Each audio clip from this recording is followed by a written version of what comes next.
Hi friends, welcome to our channel Manju cooking style. நீங்கள் நம்ம சேனலை ஃபஸ்ட் டைம் பார்க்குறீங்கன்னா மறக்காமல் சப்ஸ்கிரைப் பண்ணிவிடுங்க. இதுதான் தேவையான இன்க்ரீடியன்ட்ஸ். நம்ம இன்றைக்கி என்ன செய்ய போகிறோன்னா ப்ராக்கோலி 65 தான் செய்ய போகிறோம். நான் எல்லாத்தோட அளவும் ஃப்ரண்ட்டில் கொடுத்துருக்கேன், பார்த்துக்கோங்க. ஸோ நான் ப்ராக்கோலியை கட் பண்ணி வாஷ் பண்ணி க்ளீன் பண்ணி வச்சுட்டேன். ஸோ அதுக்கு மேலே நான் சால்ட்டு, மஞ்சள் தூள், மிளகாய்த்தூள், இஞ்சி பூண்டு பேஸ்ட், அப்புறம் கடலை மாவு, இது எல்லாத்தோட அளவும் ஃப்ரண்ட்டில் இருக்குது, பார்த்துக்கோங்க. கூடவே 2 டேபிள் ஸ்பூன் அளவுக்கு கார்ன்ஃப்ளவர். நம்ம சேனலில் இன்ஸ்டாகிராம் ஐடி, ஃபேஸ்புக் ஐடி ரெண்டுமே தரேன். ஸோ அதுலேயுமே ஃபாலோ பண்ணுங்கள். இப்போ நான் ஃப்ளேவரை என்ஹான்ஸ் பண்ணுறதுக்காக ஆர்கானோ ஆட் பண்ணிக்கிறேன். கூட 2 டேபிள் ஸ்பூன் தயிர். இதில் நம்ம கார்ன்ஃப்ளவர் ஏன் ஆட் பண்ணுறோன்னா, அது ஒரு பைண்டிங் பர்பஸ், அதாவது மிக்ஸ் பண்ணி நல்லா ஒரு ஈவனாக எல்லாத்தையும் மிக்ஸ் பண்ணி கொடுக்கும். அதுக்காக தான் கார்ன்ஃப்ளவரும் ஆட் பண்ணியிருக்கோம்.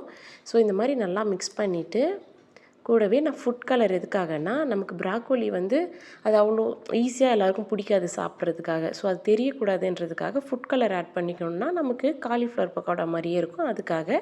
ஸோ அதை மேரினேட் பண்ணி 10 மினிட்ஸ் நான் வச்சுக்கிட்டேன். ஸோ அதுக்கப்புறமா சைட் பை சைடு ஒரு பேன் வச்சு எண்ணெய் ஊற்றி நான் இந்த எல்லாத்தையும் போட்டு பொரித்து எடுத்துக்கிட்டேன். ப்ராக்கோலியில் நிறைய நன்மைகள் இருக்குது. விட்டமின் சி இருக்குது, ஏ இருக்குது, பொட்டாசியம் இருக்குது, அயன் இருக்குது. ஆனால் இவ்வளோ இருந்தாலும் ஏன் இது யாருக்கும் பிடிக்க மாட்டேங்குது? நல்லதெல்லாம் எப்போவுமே டேஸ்ட் கம்மியாக தான் இருக்குது. ஸோ அதனால் பிடிக்காதுன்னு நினைக்கிறேன். ஆனால் இந்த மாதிரி செஞ்சு பார்த்தா நமக்கு அந்த டேஸ்ட் அவ்வளோவா தெரியாது. ஸோ டேஸ்ட் என்ஹான்ஸ் பண்ணி நமக்கு ஒரு சிக்கன் பக்கோடா டேஸ்ட் இல்லைனாலும் அட்லீஸ்ட் கொஞ்சம் காலிஃப்ளவர் பக்கோடா டேஸ்ட்டாச்சு இருக்கும். ஸோ அந்த மாதிரி செஞ்சு சாப்பிட்டு பாருங்கள், நல்லாயிருக்கும்.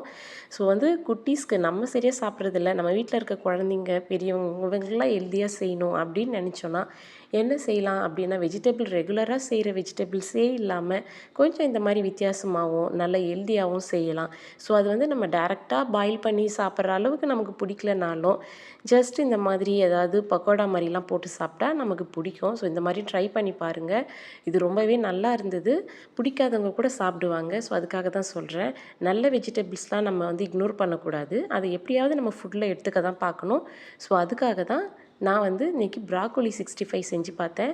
ஸோ நிஜமாகவே ரொம்ப நல்லா வந்திருந்தது அண்டு ரொம்ப கிறிஸ்பியாகவும் இருந்தது. ஸோ எங்கள் வீட்டில் எல்லாருமே என்ஜாய் பண்ணாங்க. நீங்களும் அந்த மாதிரி செஞ்சு பாருங்கள், கண்டிப்பாக என்ஜாய் பண்ணுவாங்க. ஸோ இந்த மாதிரி ஃப்ரை பண்ணி எடுத்துக்கணும். ஸோ நான் கொஞ்சம் கொஞ்சமாக போட்டு ஃப்ரை பண்ணி எடுத்துக்கிறேன். அவ்வளோதான். 5 மினிட்ஸில் ஒரு 5 to 10 மினிட்ஸ் தான் இருக்கும். அதுக்குள்ளே ப்ராக்கோலி 65 ரெடி. ஸோ இங்கே பாருங்கள், எவ்வளோ க்ரன்ச்சியாக இருக்குதுன்னு தெரியவே இல்லை இல்லையா? அப்போ காலிஃப்ளவர் பக்கோடா மாதிரியே தான் இருக்குது. ஸோ இது நல்லாவே க்ரன்ச்சியாக இருந்தது. சூடாக சாப்பிடும்போது ரொம்பவே நல்லா இருந்தது. இப்போ பாருங்கள், நல்லாவே குக் ஆகிட்டு டேஸ்ட் நல்லா இருந்தது. ஸோ இந்த மாதிரி செஞ்சு ஒரு தடவை எப்படி இருக்குன்னு பாருங்கள். இந்த வீடியோ உங்களுக்கு பிடிச்சிருக்குன்னு நினைக்கிறேன். பிடிச்சிருந்தால் கண்டிப்பாக லைக் பண்ணுங்கள், சப்ஸ்கிரைப் பண்ண மறந்துடாதீங்க. தேங்க்ஸ் ஃபார் வாட்சிங்.